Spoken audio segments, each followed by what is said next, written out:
This is Edge of the Box, a podcast brought to you by WhoScored.com. Hello, welcome back to Edge of the Box, a podcast by WhoScored in association with BetVictor, and England have done it. They're in the final, and I'm joined by Josh from WhoScored and Jonathan Wilson, as always, to preview that final. And Jonathan, you were at the game last night. It looked absolutely sensational on the TV, the atmosphere. I mean, I'm not sure how much jigging and boogieing you can do in the press box, but the atmosphere, it was electric, wasn't it? Oh, it really was. I was just saying to you before we started recording, I think the reason you get atmospheres like that every now and again at major tournaments, because it reminded me a lot of the Euro 96 vibe, and it's because when you have a cup final and they try and sort of generate an atmosphere, it doesn't work, as half of the fans hate the songs of the other half of the fans. Whereas here, Sweet Caroline's sort of nice and neutral, and Danes were happily singing along. And also, there weren't very many Danes there. I don't know how many, like 6,000, 8,000, something like that. Yeah. So they were kind of irrelevant. They got drowned out largely. And so, yeah, the hour before kickoff was just a huge communal sing-along. And an incredibly sort of jolly, not tense, not sort of angsty, not angry atmosphere, which is really odd for football. But it's nice, it's good. And that then carried over into the game. And there was a bit of edginess that sort of middle quarter of an hour of the first half. But once England sort of picked it up again, right the way through the second half and the first half of extra time, the noise was unrelenting, England were unrelenting. And it was just it was a very strange occasion to be at.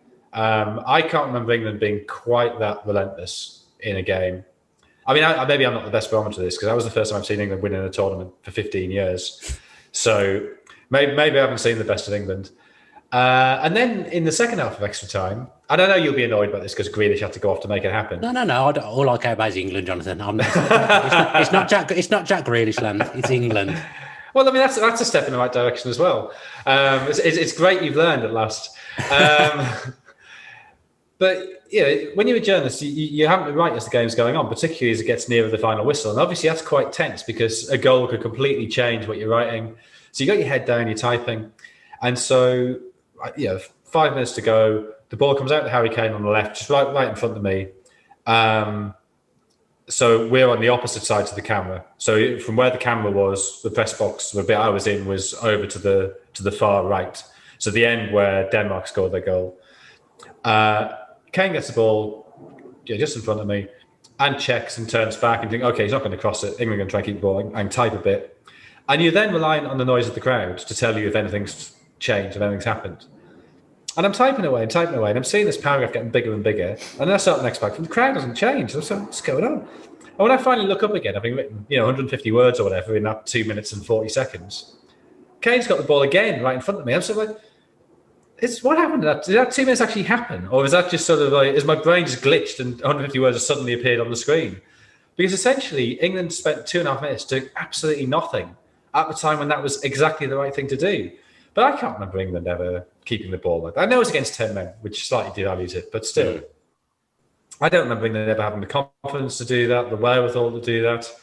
And to do that, with 4 minutes to go, when you're leading in a semi-final for the first time at that stage for 55 years, is incredible.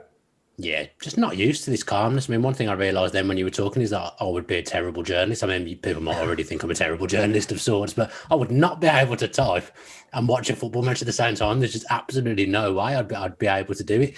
Josh, you were at home, I presume, watching the game. Yeah. I mean, were you ever worried? I've got to be honest. I wasn't that worried at any point.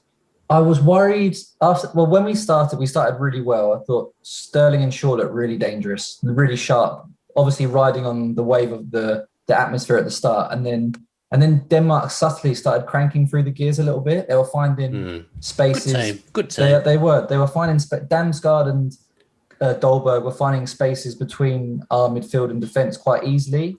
And I think just before the free kick, you got a sense that Denmark, a big chance was coming for them. That's the sense that I got anyway. I didn't expect them to score in the manner that they did, but it was in that period where I wasn't worried, but I was like, something needs to change. Our midfielders need to get their foot on the ball. We need to regain some sort of composure because we were making a lot of mistakes. Pickford's kicking went all over the place. But after that period, I thought we were in control. And then once Denmark brought off Damsgaard and Dolberg far too early, I thought, we just completely dominated them, I thought. And as Jonathan was saying, that period where we were just passing the ball, I think it was counted at 54 successful passes in a row, where we had the ball. And it was just unbelievable. Like, that moment is when Denmark needed a goal, but they just couldn't get the ball. And they didn't even get close to getting the ball, really. It was Phillips that passed it straight out of play that gave them the ball back. But yeah, it was just an incredibly mature performance. Even Henderson at the end, I thought he should have come on earlier because our midfielders. He was great, Jordan Henderson.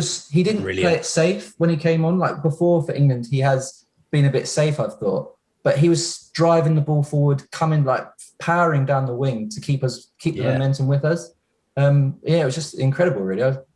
You wouldn't have thought, like Jonathan said, that an England team would have that level of maturity at that stage in such a big game that they've never been a part of. Just amazing, really.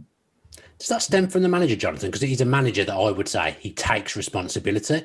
And sometimes they say that teams mirror their manager. The players last night, they took responsibility. They played on the front foot. They weren't tentative. They went for it. They took risks. They wanted to get that game won. Yeah, completely. I think you have to give Southgate credit. These things are always very difficult to know why these things happen. It might just be this generation of players. Because of the nature of media these days, there's not the same pressure of, oh God, if I give the ball away, the tabloids are going to hammer me. Because I'm sure a lot of the younger players don't even really know what a tabloid is because that's just not how they get their news. Maybe there's something in that. But we've seen. I'm 45 tomorrow. Happy birthday tomorrow, Jonathan. Well, thank you very much. I've seen a lot of England managers, and the pattern has always been the same. That the players always look under pressure, and no manager's been able to break that. Maybe Venables to an extent in '96, but not to this extent, not for this sort of sustained period.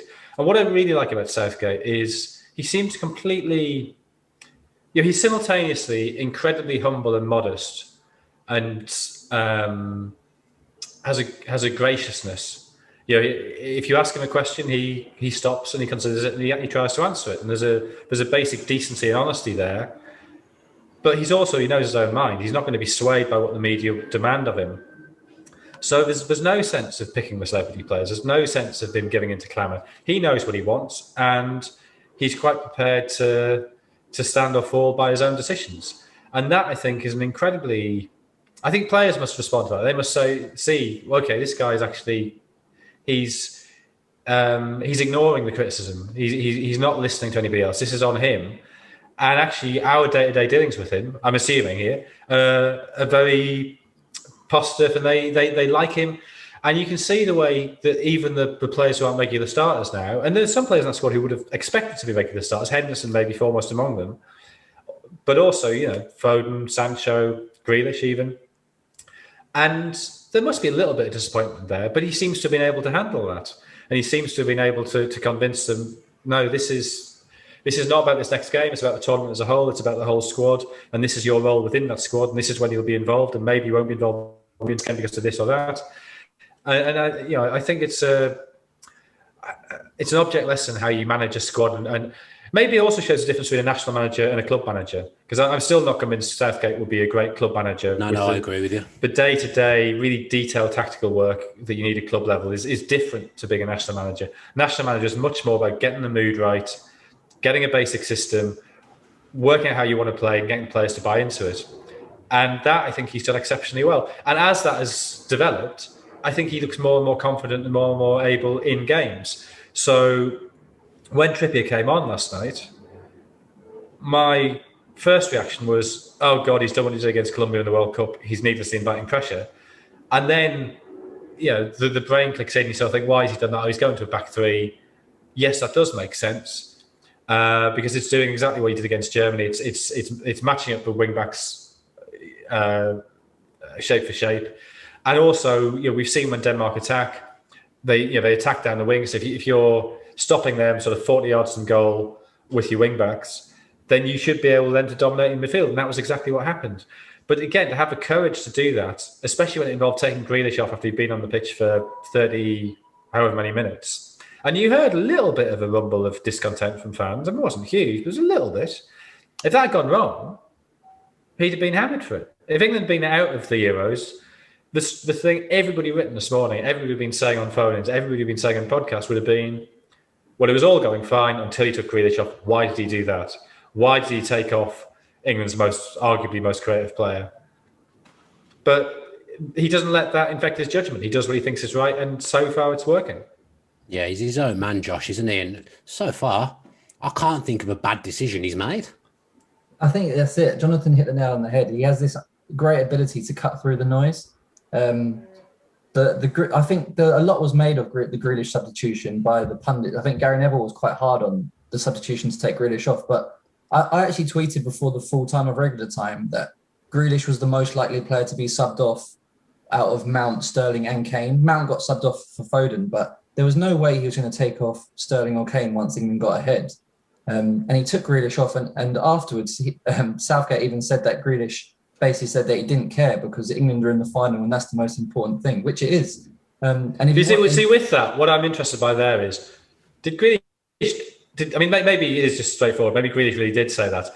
But say Grealish was really annoyed, Southgate's given him the line to get out of jail, to make it not an issue. And now, when anything Grealish says that's not that line makes Grealish look daft. Yeah, the good thing for Grealish to say is, I don't care, we're in the final. And Southgate's put those words in his mouth. So Grealish is actually in a good place now. And so, maybe I'm reading too much into it. Maybe it is straightforward and Grealish did say that. But if he didn't, and Southgate's made up those words for him, that's also great management. Mm-hmm. He looked happy enough, didn't he, in the final whistle, or celebrating and posing with Saka and having the photos taken. The thing is, though, every player, even if they are annoyed a little bit inside, they won't show it because they all know that the most important thing is the team and having that cohesion. Maybe that's what Southgate whispered in his ear after the last game to Grealish. I'm going to sub you on, but I'm going to sub you off. Yeah, we were wondering what was said, weren't we? Yeah. But yeah, it's amazing really to think that Southgate didn't actually want this England job. And I don't imagine if he didn't take it. Atomic Kitten wouldn't be going probably to number one if he didn't take it. So they're probably as pleased as we are. Jonathan, where would we be with Sam Allardyce in charge at this point? Well, yeah. I doubt we'll be in the final of the Euros. And if we were, there's been a lot of grim 1-0s, a lot of quite bad football played to get England there.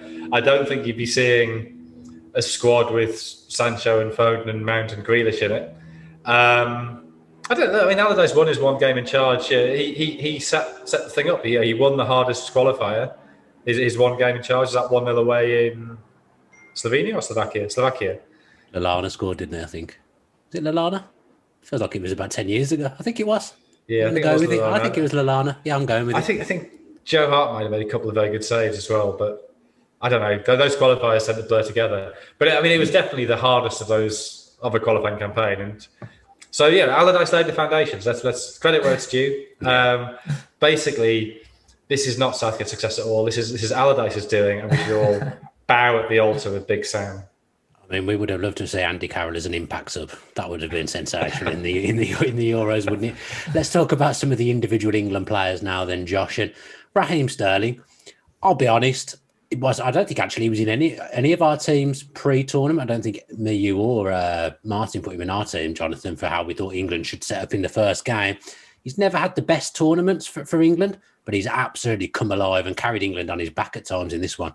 I think it was fair as well. At the end of the season with Manchester City, it wasn't going well for him. He wasn't really in Guardiola's first team, and even after, I think it was either the Croatia game, Sterling made that weird comment after the game that said basically there was other things at play why he wasn't playing very well for Manchester City. But he had, last night's performance was incredible.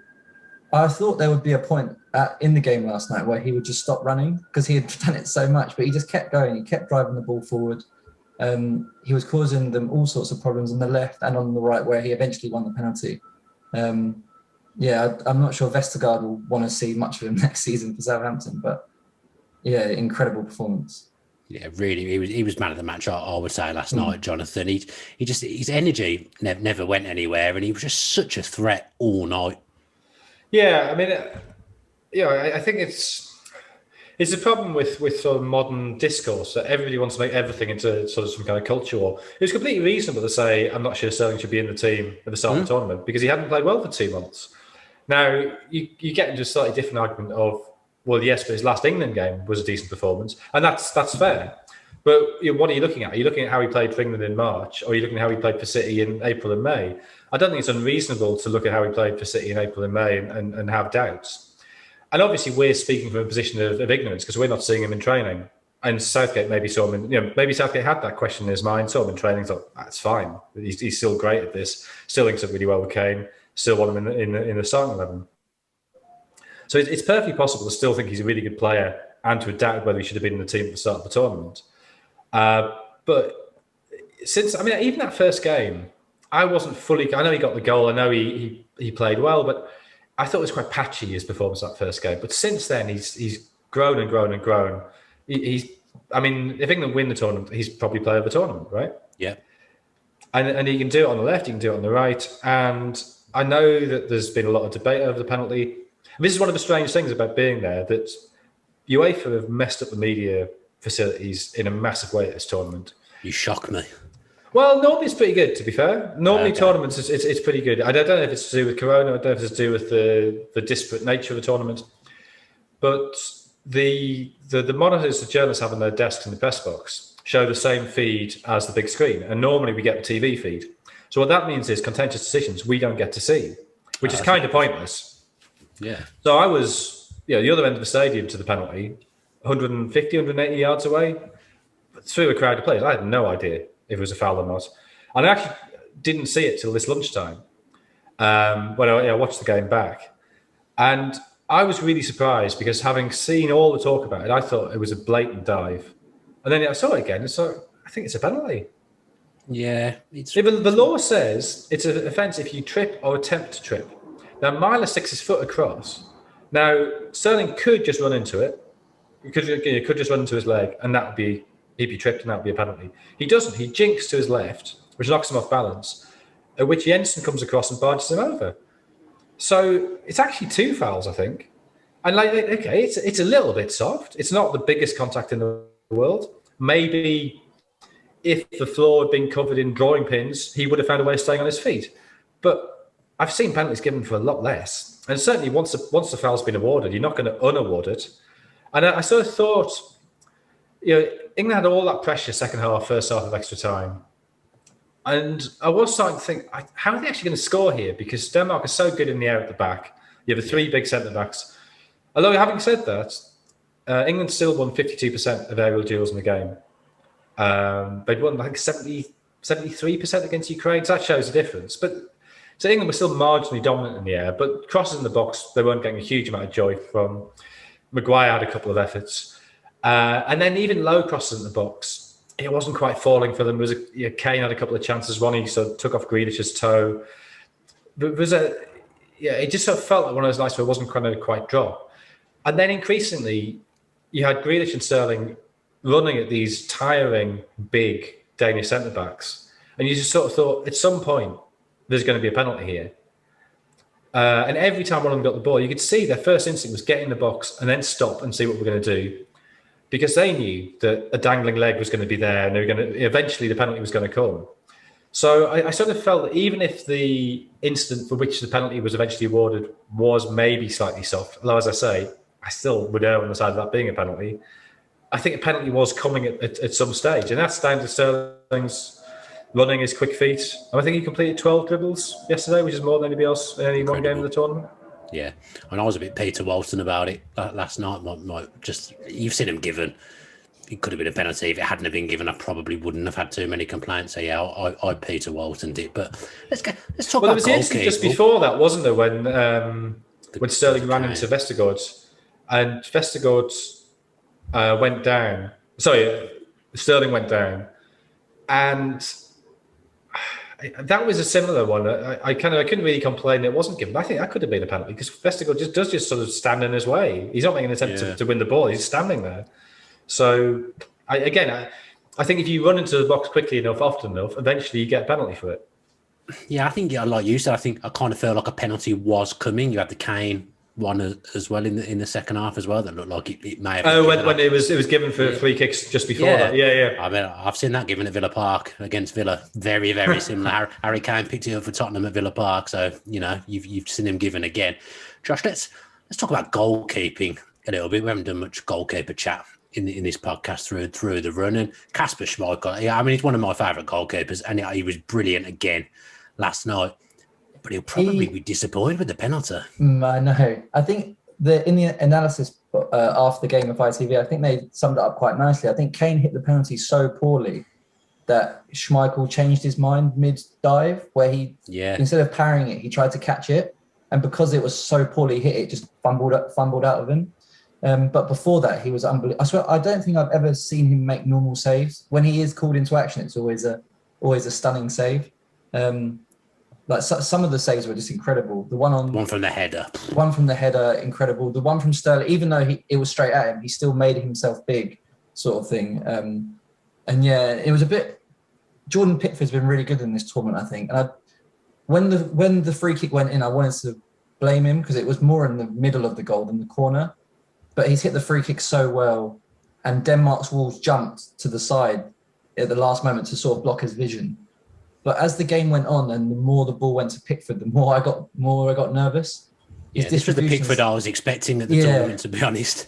Same. Some of his passes were just a bit astray. But yeah, it was a bit of a tale of two goalkeepers at some points. But yeah, Casper Schmeichel, brilliant. He didn't deserve to be on the losing side, but I mean, I'm not complaining, to be honest. No. How good was that free kick, Jonathan, live? Because it was kind of like, when Ronaldo steps up for a free kick and there's all this hype on the TV, and then invariably he doesn't do anything. He just smashes it against the wall or blasts it into the crowd. That was like the Ronaldo free kick that all the commentators expect. Yeah. I mean, yeah, it was one of those where you sort of, as soon as he struck it, you sort of knew it was probably in. The shape of it, just sort of the way it's, the dip on it. I mean, it was a long way out. Got some swaz on it, didn't it? Yeah, and from side on, you assumed it was in the corner. You see the replay, and you think, maybe Pickford could have done better. But a free kick an inch under the bar on the keeper's wrong side, I think it's very hard. You could perhaps say he was a little bit too far over in his goal. I would say would be the only criticism I could have, but it's an unbelievable strike. Unbelievable. The response was really good. I thought I was a bit nervous because the manner of that goal is it must suck the life out of you a little bit, but they responded really well. They went back, they sort of regained their control a little bit. I was a bit concerned with Phillips and Rice at the start of the game. Phillips seemed a bit slow on the ball, lost it a few times, but they really grew into it. Rice came on really strong, and I think they really gave us the foundations to really dominate the game. But yeah, the response was not what I expected, but what you hope for, sort of thing. How are England going to set up, Jonathan, for the final then? Do you think it's back to three at the back? I mean, I don't know, but yes, I think I probably would. If you play with the 4-3-3, you're sticking your wingers behind their fullbacks or wingbacks, fullbacks in this case, because Italy will play a 4-3-3, and you're sort of saying, we're going to present you with a defensive challenge. Here's a game of chicken. Are you going to advance and leave them, or are you going to stay back and mark them? And the game of chicken works the other way. To what extent do those wingers track the fullbacks? So do you set up a game of chicken, or do you play with wingbacks and sort of say, right, we'll meet you around about halfway, and we'll put in place a block, and we're not going to try and get behind you there, apart from with the wide players in the 3-4-3 peeling into those areas. And I think, although that's really a discussion about the flanks, it comes down to the centre. And does Southgate think his midfield is good enough to control possession? And against Germany, I think he looked at what turned out to be Kroos and Goretzka, but could have been Kroos and Gundogan. Do you trust Phillips and Rice to dominate possession against those two? And he said, no, I don't. So we'll go with a more cautious formation, and we'll have the extra defender. And that, after sort of an hour of grind, was vindicated. Against Ukraine, he said, actually, I'm pretty confident that we will dominate possession. So we'll go with the 4-3-3. And that was absolutely vindicated. Against Denmark, same logic. he decided Rice and Phillips would be able to control possession against Højbjerg and Delaney, and it just about worked. It was, I mean, certainly after half time it worked, but against Jorginho, Verratti, and Barella, would you trust Rice and Phillips to dominate possession? No, you just don't. Partly to do with shape, partly to do with the qualities of those players. So I think you need an extra defensive body in there, and therefore you go 3-4-3, and that probably means Mason Mount playing on the right of the attacking three to try and trap in Palmieri, or at least attract Palmieri, because Italy attack far more down the left than they do down their left than they do down their right. I think it's 24% more attacks down the left than the right from Italy, and that's true even with Palmieri there on Spinazzola. Although clearly the relationship with Insigne is not as good with Palmieri as it was with Spinazzola. Yeah, Josh, I agree with Jonathan now. I'd say there's probably only one space in that side that we think will play in the final that's up for grabs, and it would be probably Saka or Mount. Would he go the same as he did against Germany, just try and go that exact same 11, or is there just no way he's going to leave out Mason Mount and he'll play on the right-hand side? Yeah, I don't think there's any way he leaves out Mount. I guess we'll talk about it more when we focus on Italy, but I thought the way Spain played against him, I think Southgate can definitely take something from. At the time, when I saw Daniel Olmo up front, I thought there's no way we can repeat this tactic because it was working. Bonucci and Chiellini were getting dragged out and there was loads of space behind. And I thought, there's no way we can sort of pull it off. And I thought, well, actually, Kane drops deep all the time and sometimes too deep. So I think we could get a lot of joy with Kane actually dropping deep and Mount and Sterling bombing on into that space that he leaves behind. Because Enrique basically conceded after the game that he dropped Morata because of the way Bonucci and Chiellini dealt with Lukaku, and basically said that Morata's less of a striker than Lukaku. So yeah, I think that is I honestly have no idea about the systems we're going to play. I've thought different systems every game to what Southgate's picked.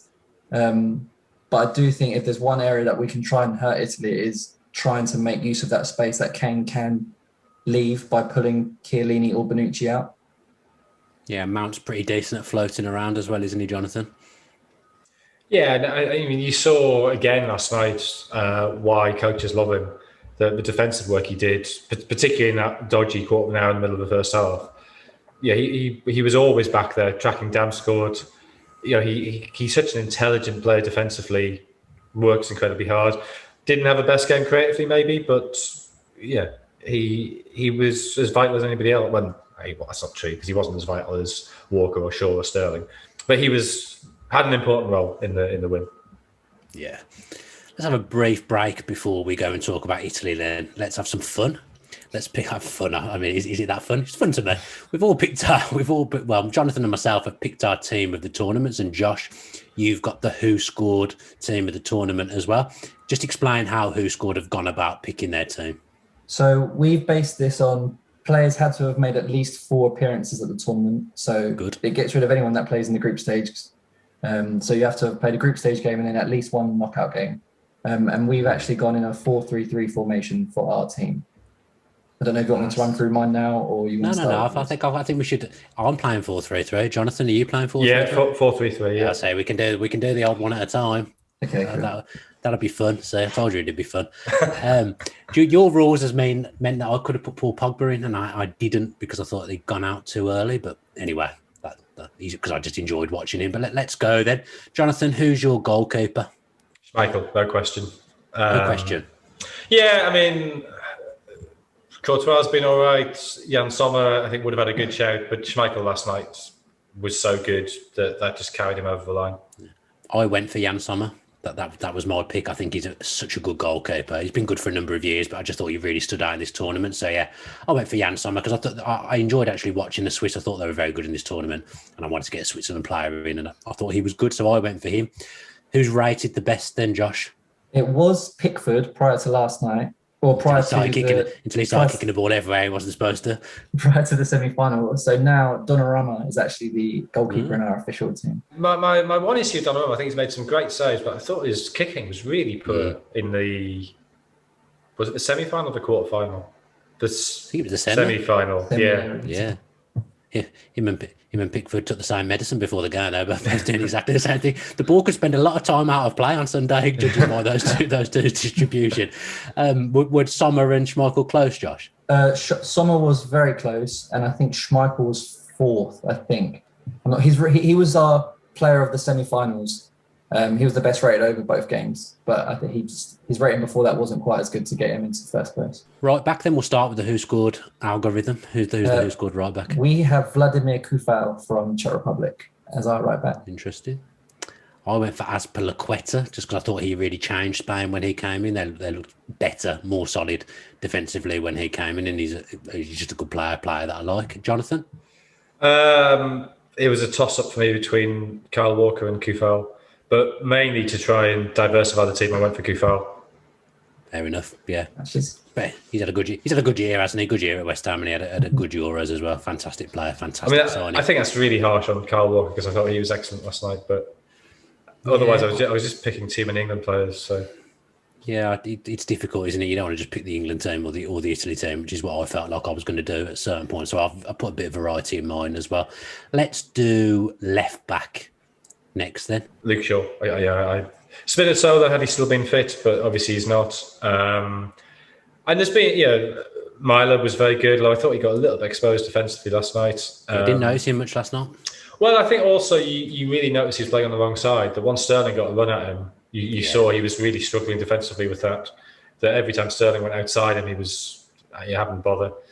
Torgan Hazard, I think, has been really good as well, but I think it has to be Luke Shaw, partly because of his defensive work and partly because of his delivery from crosses and set plays.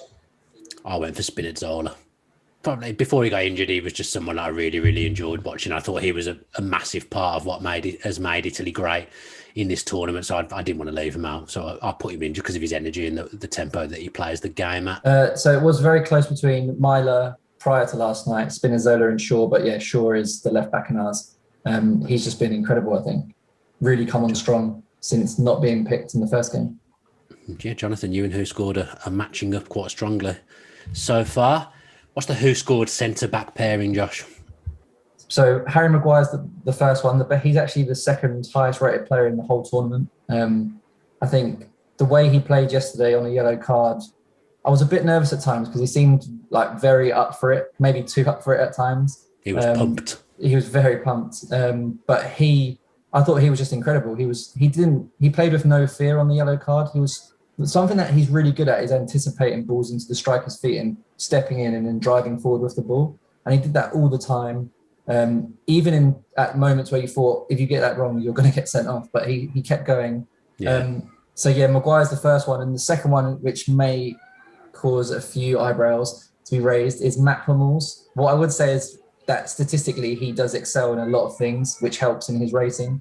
I think he did have a few cagey moments, but I think was it in the France game? I think at times he didn't look very comfortable up against Mbappe, but I do think that he scored an own goal. But I think in those one-on-one duels, I think he did perform better than many people expected it against Mbappe. But yeah, he is the second one. No, I can't have that WhoScored.com. I just can't have that at all. Jonathan, your centre-back pairing? Maguire on the left. And I found the right hand side actually quite hard, but I thought you could make cases for Bonucci or for Stones, but I ended up going for Christensen. Yeah. I mean, to an extent, because I felt I should have more Danish representation. But I think Maguire has been outstanding. I thought he was really outstanding last night. Not just from a defensive point of view, but the threat he posed from set plays. I mean, there were 3 set plays in a row beginning of the second half when he got his head to them. The middle one was that great Schmeichel save. There's another one in extra time when he didn't get full contact, but he forced Schmeichel into a save. And that's such a weapon for England to have. But yeah, just the way he brought the ball out from the back, his leadership, the complete opposite actually of how he was in the game against Denmark in the Nations League. When he looked a liability and ended up getting sent off after half an hour. Here, he just was somebody you could absolutely rely on. So absolutely Maguire, and then Christensen alongside him as a right footer, but a lot of choice that right-sided one. Yeah, of course I've got 2 players that aren't in either of your teams, so I've gone for Stones and Chiellini. Did Chiellini even play 4 games? I can't think now whether he's played 3 or 4. He did. He has played 4 games. Yeah. Stones was also ahead of Hummels before last night, but his rating just dropped marginally, so Hummels came in. I can't have Hummels ahead of John Stones. The defence has conceded one goal. I just can't have that at all. Yeah, I went for Stones and Keelani, who'll captain my side just because of nostalgia, because he's been around for ages. But I just really like him. He's a great defender, a great personality as well. Single-handedly won that penalty shootout for Italy with his mind games before the penalties were taken as well. So yeah, I went for those two at centre back. Jonathan, who's at the base of your midfield? Jorginho. I think he's been brilliant both defensively and in terms of just manipulating possession. Yep, exactly the same for me. I've got Jorginho as well. Who scored got from the Germany side, Josh? I'll say all three midfielders together for our one, because in the algorithm it doesn't put together like tactical position sort of thing. So our midfield three is De Bruyne, Verratti, and Pogba. I think De Bruyne, even though he didn't play every minute of Belgium's campaign, he still somehow created the most chances at Euro 2020. Pogba was obviously not the Pogba that anyone sees any other months of the year. And Verratti has obviously been really important. Some would say Jorginho has been more important, but Verratti has been really good for Italy as well. Jonathan, who completes your midfield? Verratti and Pedri. De Bruyne for me, I still haven't decided if he's going to be in the side or not, but it would be in the forward line, not in the midfield. So Jorginho, Verratti, and Pedri. I think Pedri's those are the three balls is so dangerous. He had to be in, and I think that link up between Jorginho and Verratti is very strong. Yeah, I've got Pedri in mind as well. I don't think he gave the ball away until right at the end of extra time. His pass completion was a joke at one point. With 97% by the end, 100% after 90 minutes. I mean, that is incredible for someone. That's a dodgy period of extra time. That's what I'm saying. What went wrong there? Yeah, he completely lost it in extra time. Probably blame him for Spain crashing out, really. And then to put myself under pressure, I've put Højbjerg in, and I've done it. I finally got his name correct. He got 3 assists, I think, through the tournament, and Denmark have been a great watch. I thought they deserved another player in there, and he's again a player that I like, so I thought he deserved to be in there. So he's in my midfield three with Jorginho and Pedri. Who scored? Got down the right hand side then, Josh. So even though he starts and plays predominantly on the left for England, we've seen in most of the games that he does swap over to the right, and he is very effective from there. He won the penalty, and he is obviously England's man at the moment. We've got Raheem Sterling on the right hand side. And Jonathan, putting yourself under pressure, picking your team on the floor. I was only an hour between Damsgaard and Sterling. I wonder if Sterling was cheating, given that he has played most of the time on the left. But yeah, I'm going to go with Sterling rather than Damsgaard. I mean, I know Damsgaard also ended up playing on the left a lot as well. So yeah, let's go with Sterling on the right. I went for Chiesa down the right hand side. I think he's an incredible talent, an incredible player. Again, a bit like Spinazzola. His work rate and the way he gets around the pitch, and he's a threat as well. Scored one of the goals of the tournament. I would say I've gone for Chiesa, and then I've got Sterling on the left hand side. So I thought you two would both certain to have Sterling down the left. So I'm interested to know who you both got, Jonathan. Well, I can't decide between De Bruyne and Insigne. I sort of feel I want De Bruyne, but then I just haven't got very many Italians, which seems a bit unfair. But let's go De Bruyne. De Bruyne is in. He's made the cut. Josh? This is a bit of maybe an odd choice to some, but we've actually got Emil Forsberg on the left. He finished on 4 goals, I believe, for Sweden. Yeah. And yeah, after a pretty underwhelming season for Leipzig, he's exceeded my expectations anyway for Sweden this summer and played an important part for them in how far they got. What do you think of that, Jonathan? Yeah, I mean, he hit the woodwork twice against Ukraine as well, didn't he? So for various reasons, I watched a lot of Sweden this tournament, or worked on Sweden a lot. I mean, obviously I've watched every game, but I think I was at the Ukraine game and I worked on 2 other Sweden games, and he was by far the most creative player. So whether he works in a 3 or whether he needs to be in the 4, I guess he plays in the 3 at Leipzig, doesn't he? So he probably can. Hasn't done it in this tournament, but I can see a logic. But he'd be behind De Bruyne, Insigne and Sterling and Damsgaard in my team. It's probably not in the squad player for me. A nonsense pick, in other words. I've talked myself into saying. He'd be in the 26-man squad along with pretty much every other player in the tournament, because that's just too many, isn't it? Josh, who scored got as the central striker then? I know based on listening to the earlier shows we've done, Jonathan won't agree with this, but we've got Ronaldo. He's the joint top goal scorer. And yes, we've got Cristiano Ronaldo up front for us. Jonathan's face looked absolutely disgusted by that wasn't big. a fan. I've not got him in mind. Famous man scores goals. Ooh. Yeah, no, I don't think he can be in the team at the tournament. But who scored? Do what they do. It's Kane or Lukaku, and I guess because he's gone further in the tournament, it's Kane.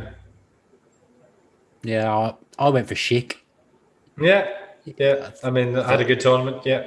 Yeah, he scored a couple of great goals. I just love the way he's just a poacher, isn't he? Just a great finisher. He's clinical. So I went for him. I thought he probably exceeded expectations. Czech Republic probably exceeded expectations as well. Too scared to put Ronaldo in case Jonathan snarled at me. So yeah, I went with Schick. I just want somebody in my team who can move up front rather than just a sort of a greedy lamppost who can take penalties. Brilliant. The other players you did all mention, they were actually all. I think they were the top 4 rated for that position. I think it was Ronaldo, Schick, Lukaku, and then I think Kane's 4th. So they are all in contention. All good teams. I think all those teams would fare pretty well in a one-off game. But Jonathan, no Billy Gilmore in your team. Well, I don't want him giving COVID to the rest. So that's you got to keep him away from the table tennis table somehow. I've got 4 England players in that team. What's happened to me? Someone that thought they would go out in the round of 16. Yeah. They've come a long way. Hey, I can sit here and say, I called this. Episode 1. Unfortunately, I called us to lose in the final, though, which I'm not sure is a great thing, a great barometer to go off. But yeah, I thought they'd be playing France, if I'm being perfectly honest, but they're not. They're playing Italy. I think we've all enjoyed watching Italy so much in this tournament. Hopefully we do not on Sunday. Let's have a little bit of a look at them then, Jonathan. And actually, I've thought of them as being the best team, but I did see a lot in that Spain game that gives me a little bit of hope and confidence for England. Yes, and I think the point Josh made earlier about Kane dropping deep, dropping away from Bonucci and Chiellini, I think that is definitely a reason for England to be positive. I'm not sure, other than that, how much you can draw from a Spain game because England won't hold possession in the way that Spain did. No, I mean this is an England team better in possession than a lot we've seen over the years, but they're not Spain. I think the game that gives England hope actually is the Austria game. The Austria by playing the back 3, by pressing in sort of controlled bursts, caused Italy a lot of problems. And so I think if England can play with that sort of energy and discipline and that bit extra quality to Austria, then I think that's the way England can win the game. Yeah. Josh, it's undoubtedly going to be a tough game. Italy's high energy and tempo could cause England a massive amount of problems. But as we've seen with this team, England kind of deal with whatever's thrown at them. Yeah, I think they've ticked off a lot of boxes, haven't they, this summer? England have obviously kept all those clean sheets. We've responded to going behind. But now we need to basically be the first team to take the lead against Italy if we want to win this without a penalty shootout. But I thought it was really interesting in the last game, in the Spain game. We've been used to seeing Italy in this tournament push really high, press high. But it was more of the old Italy, really. They dug in. It's just the warrior mentality that they have where they know that if they need to defend, they can defend. And they rode their luck at times. Spain's finishing again, just abysmal. But it's going to be a really tough game. That's for sure. Yeah, well, do you think Italy will change anything, Jonathan, based on the fact it's England, or do you think they'll just go with their usual game plan? Well, I mean, they've played 4-3-3 pretty much throughout with Mancini. Certainly in this tournament, they haven't changed it. So I think the shape will be the same. In terms of personnel, I mean, the only questions will be up front, but Insignia clearly will start on the left. I can't see him fiddling about with Immobile now. And then Chiesa seems to have that place on the right, which he scored and he scored 2 in the knockouts. So again, why would you change that? And I think the midfield, having had that little blip when Verratti first came back, I think that now looks to sort itself out. So I'd be surprised if there were surprises. I might have completely made this up, but has Chiesa got a knock? Is he doubtful, or I completely made up and had a dream last night?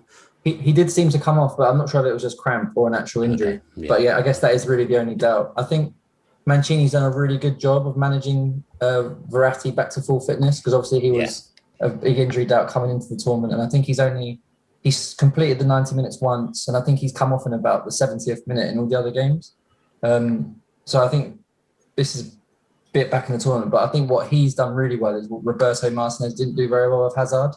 He did that, so he managed Hazard well to start with, but I think in that game against, in the Portugal game, when De Bruyne got injured and it was 1-0, he just left Hazard on, for far too long. And eventually he got injured, which everyone thought that he would do.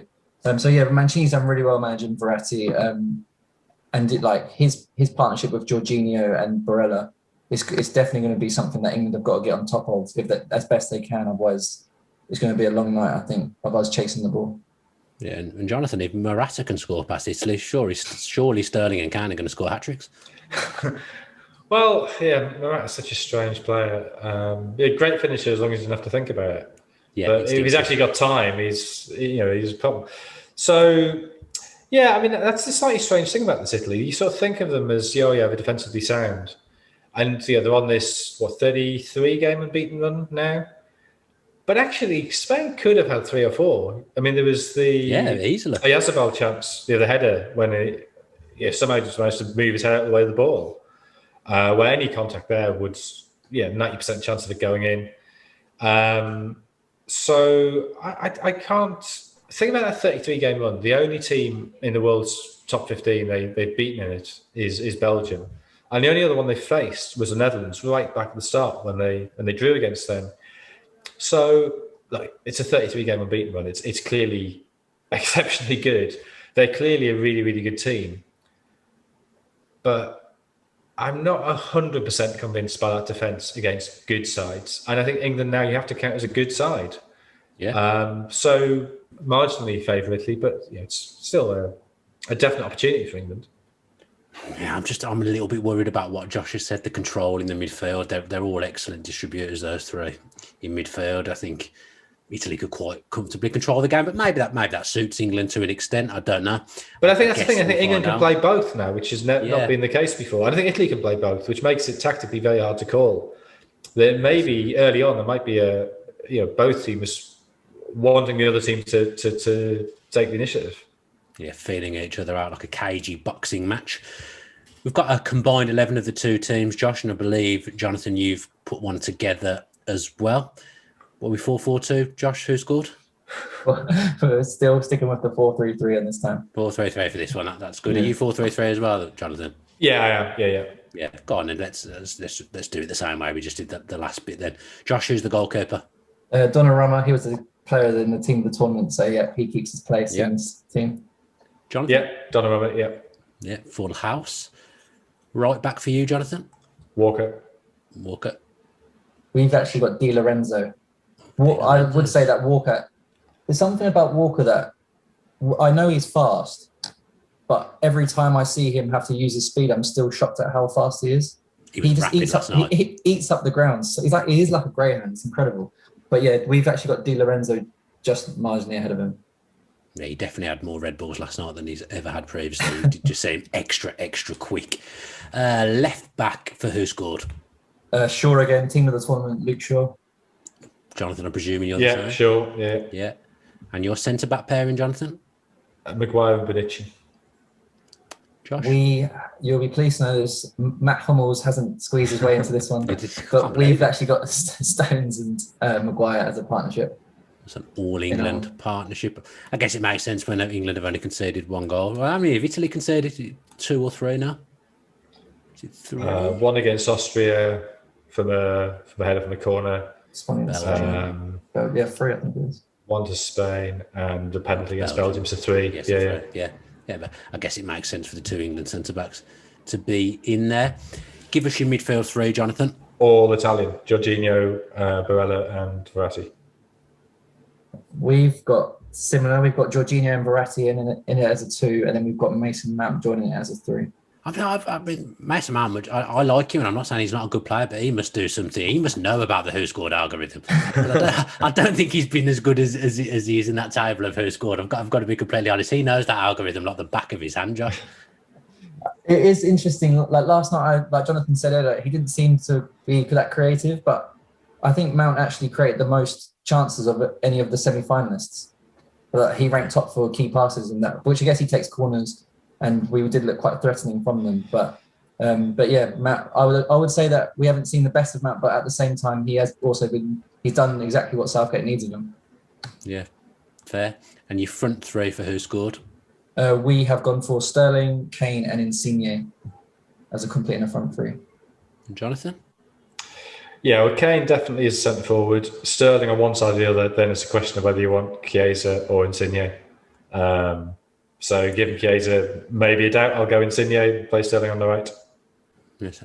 I mean, I didn't do the math as we went through, but was there quite a few the same there? I think there was 1, 2, 3, 4, 5, 6, 7. There was 8 the same, I think, I believe. Fair. Yeah. Fair. Yeah. All good stuff then. Let's speak to our Bet Victor friends then. Let's get Sam Boswell on, and we're going to have a chat around, obviously, the England and Italy final and the top 10 players from Who Scored and see how they fare up against the latest odds for player of the tournament. Pleasure, as always, to be joined by Sam Boswell from Bet Victor, who was at the game last night and can barely speak. Sam, how was it? Yeah, apologies for the voice, but as you can hear, it was pretty enthusiastic support from everyone around me, so it was hard not to get swept up in it, and the voice is suffering as a result. But a good performance from the lads. Obviously, extra time was needed, but England have made the final, and what a final we've got in store. It's a bad result if England win the tournament outright from the anti-post market, but frankly, we just don't care. This is such a historic moment in English football, and fingers crossed the lads can get it across the line, and we do make them slight favourites to do that. 8-11 to lift the trophy. Italy, even money. If you're interested in the 90-minute betting, it's 2-1 that Italy will get the job done in 90 minutes. 2-1 the draw, 31-20 England to get the win at Wembley. 2-1 the draw sounds quite good to me after 90 minutes there. I would say I can definitely see this one going all the way to extra time and hopefully, God forbid, not a penalty shootout. We're going to look at the player of the tournament market, I believe. And Josh, I think you've got the top 10 Who Scored players of the tournament so far. And we're going to see how that matches with the price list that Sam has. Yep. So we've already spoken about some of these players already in the show, but I'll just rattle through the 10 and hand it over to Sam. So Harry Maguire is actually the top rated player. I think like we've already said, he's been excellent since he's come into the team. And then there's Marco Verratti in second, Raheem Sterling in third. And then it's followed by Mason Mount, Luke Shaw, Jorginho, Spinazzola, Kane, Insigne and Stones. I don't know, Sam, where you think the value lies within those top 10, or how likely is that Maguire could take it? Well, it's quite interesting when you look at the ratings, and we've got Verratti and Maguire up there on the ratings that you guys have used. And Maguire's a 14-1 shot. Verratti's 25-1. So instantly I'd suggest that that's potentially where the value is, looking at the obvious picture. Sterling's the 7-4 favourite, which I think is about right. Harry Kane is the one I'd probably be keen to avoid at the top of the market. He's a 4-1 shot now. And obviously on the ratings as well, he's got a bit to find from what you guys think. So it is a very interesting market, very intriguing. I feel for anyone that's back players that have picked up knocks, or obviously not got as much game time as we'd like to see. But if I had to have a dart at one at a bigger price, he'd need the game of his life, I think, to feature. I asked the lads to make sure Luke Shaw was priced up, and he's in there at 25-1. And being at the game yesterday definitely gave me a better appreciation for just how much dirty work he was doing for England. He didn't miss a beat. You know, every tackle, every pass was spot on. He showed willing to get forward so often. His link-up play with those on the wing was absolutely outstanding. And if I had to have a dart at somebody who's a little bit further down on the rankings, I'd probably go for Luke Shaw. But either of the defensive pairing that are heading the top of the market, I think Harry Maguire could just... You've got to think, as goal-scoring defenders go, Harry's looked very dangerous in this tournament, loves to get a shot on target as well, and 14-1 could be a great shout. What about John Stones? Because I thought I saw earlier that he wasn't even priced. I mean, he's played every game. They've only conceded one goal. For me personally, I think he's been England's best player throughout the whole tournament in terms of consistency. Yeah. Well, how come he's not priced? Come on, Bet Victor.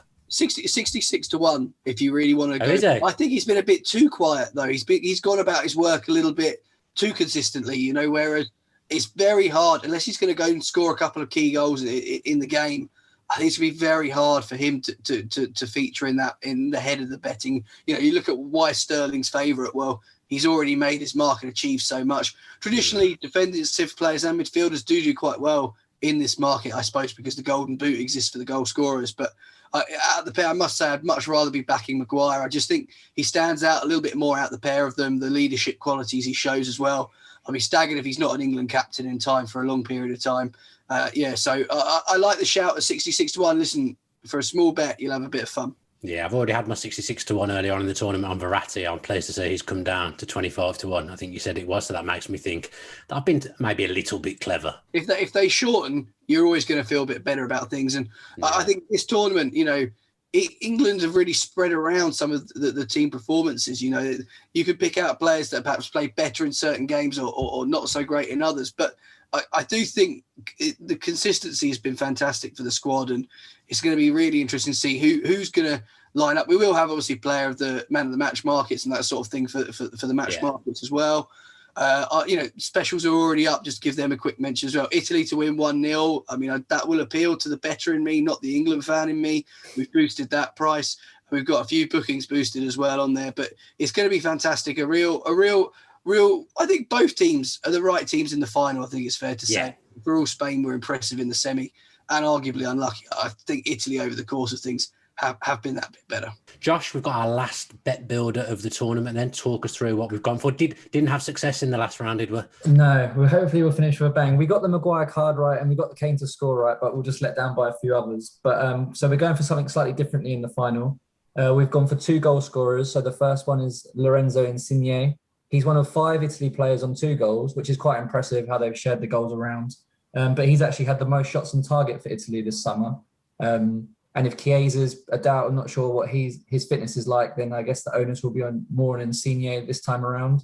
Obviously, England have finally conceded, so that runs over.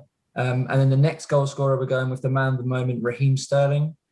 He's been involved in 22 goals in his last 22 appearances for England. And I think he wasn't credited with an assist for either goal last night, but he won the penalty and he basically forced the own goal.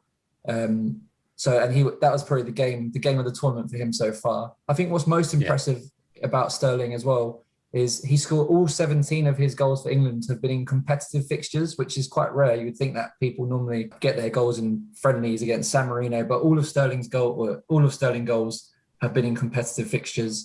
And then the final part of our bet is Luke Shaw to be carded. He's been amazing, as Sam was saying. But he hasn't been booked so far this tournament, but I think he's been a bit lucky with that. He's committing the most fouls of all England players so far this summer.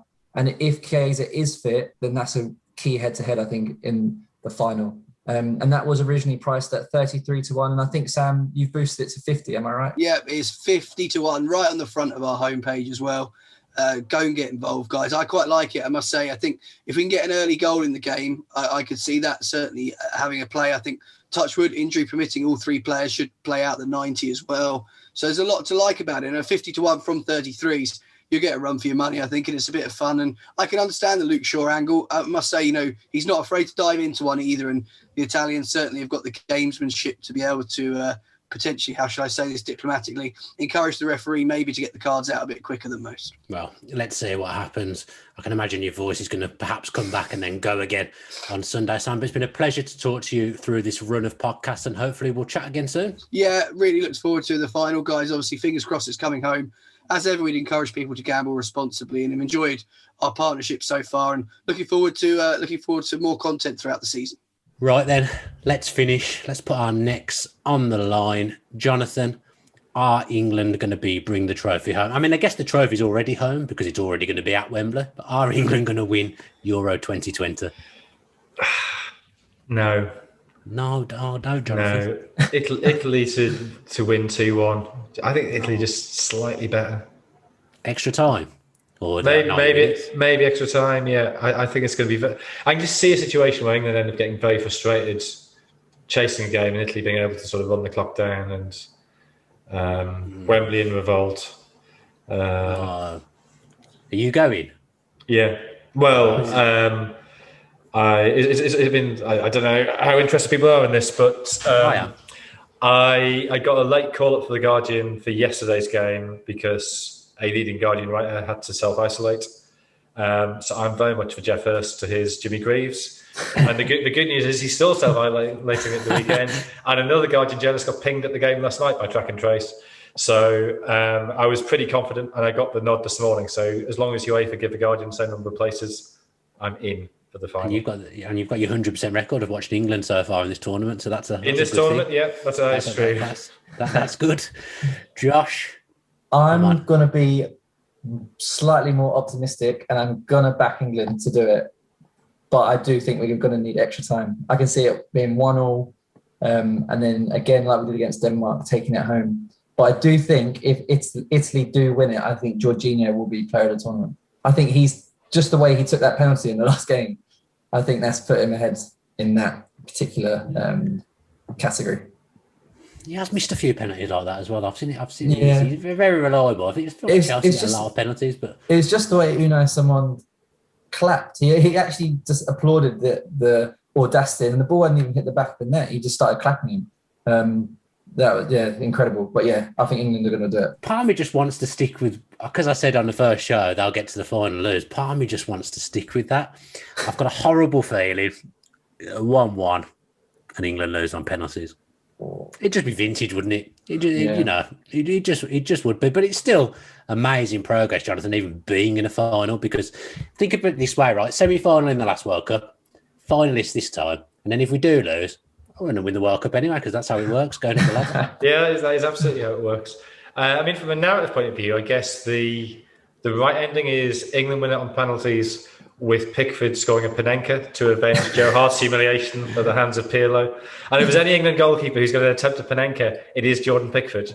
If there's any England goalkeeper who's going to take a penalty as well, I would say it was Jordan Pickford. When I was starting to think about penalties last night, I was thinking, there isn't a lot of penalty takers on the pitch at this current time, the England team. I was thinking Rashford and Trippier are going to need to come on here. I think Pickford is almost certainly in the first five.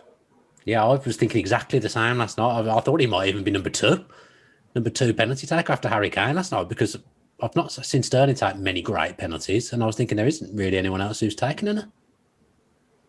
Yeah, Kane, obviously. Trippier was on by the end, I guess. Yeah, he wasn't at the time when I was having my thoughts. Yeah.